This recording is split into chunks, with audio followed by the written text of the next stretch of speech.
I request to vitiate the quorum. Without objection. Boston is perhaps a surprising place to begin a tribute to Indiana's veterans on the occasion of Memorial Day. But there, on Augustus St. Gaudens's magnificent memorial to the 54th Massachusetts Regiment, their names are etched. Maybe the coast of South Carolina is no less unexpected a place to continue that tribute, but there, on the shore, they fell. The men who helped save our Union, who forever ended its greatest scourge, who fought for the Declaration of Independence, though they had been denied the inalienable rights it promised. Seldom have American soldiers taken up arms and laid down their lives with such selflessness and yet so much at stake. Many Hoosiers were among their ranks. Their names should be known, their stories told. As Proverbs 10:7 says, the memory of the just is blessed. Abraham Lincoln described the Emancipation Proclamation as an act of justice. One of the greatest instruments of that justice was embedded at the end of the document. It read that such persons of suitable condition will be received into the armed service of the United States. Such persons were Black Americans. Lincoln's words spread far and fast and wide. And in my capital city of Indianapolis, Pastor Willis Revels petitioned Governor Oliver Morton to raise a fighting force.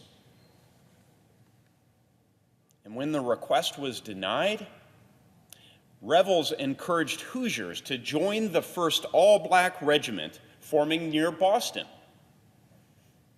Unable to fulfill its recruitment goals at home, the Massachusetts 54th Infantry sought and welcomed volunteers from across the Union, and Hoosiers answered the call. There were men like George Brody, George Charles, Alfred Lewis, George McGowan.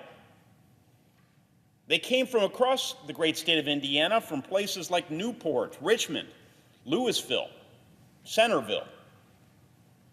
They were farmers, blacksmiths, barbers, laborers, and soon enough, they were soldiers for the Republic. There was no doubt of that when the 54th appeared on the dunes of Morris Island. It was before the twilight on July 18, 1863. They were in South Carolina to take Battery Wagner, a seemingly insurmountable obstacle between the Union Army and the port of Charleston. And when the 54th had marched to within 300 yards of the fort, shots streaked overhead. They were ordered to the ground until the fire had passed. Then they rose. They charged forward through sand and marshy water as the sun sank in the western sky. And as they reached the fort, Battery Wagner exploded with fire. The 54th was razed.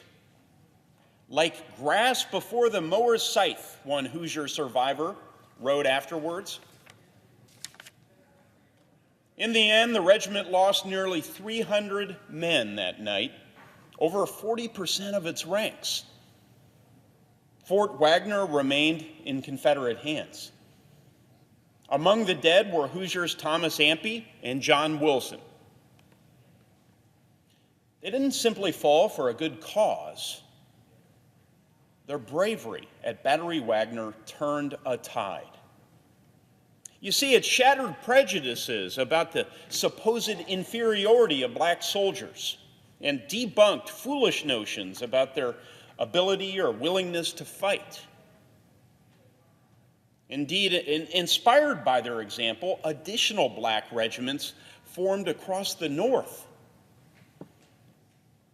By the end of 1863, Indiana had authorized the formation of the 28th United States Colored Troops.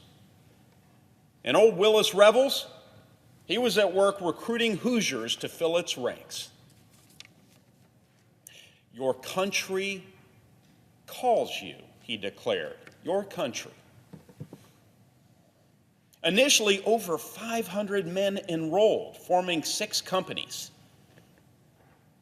The gallant 28th fought during the siege of Petersburg in Virginia. Its men fell at the Battle of the Crater. When the Union Army marched into the fallen Confederate capital of Richmond in the spring of 1865, the 28th was there. They helped bring the rebellion to its knees and slavery to its end.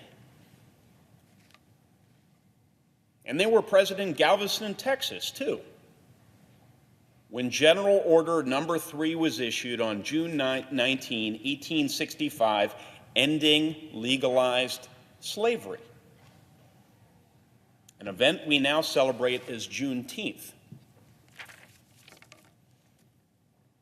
Over 1,500 black Hoosiers served in the Civil War in the Massachusetts 54th and 55th, the Indiana 28th, and across the Union Army.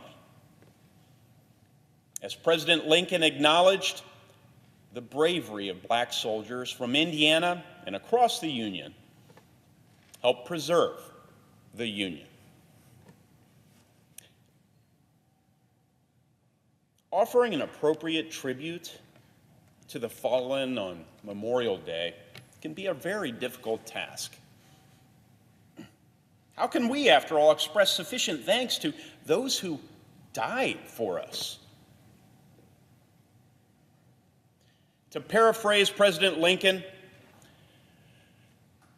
the world will little note nor long remember what we say here, but it will never forget the sacrifice of the men who fought in the 54th Massachusetts or the 28th Indiana. It took great courage for these black Americans to believe in the goodness of this country, its people, and the promise of its founding. And the reason we build monuments and memorials to those fighting dead is so their examples live, so that we might draw inspiration from these heroes who did incredible things and fought for a more perfect union and a world at peace. And so I close where I began, in Boston, because there, on the memorial to the 54th, the names of fallen Hoosiers, Thomas Ampey and Alicia Burkett, can be found. Their legacy lives on. We remember these men and all who paid the ultimate price for our freedom on this Memorial Day.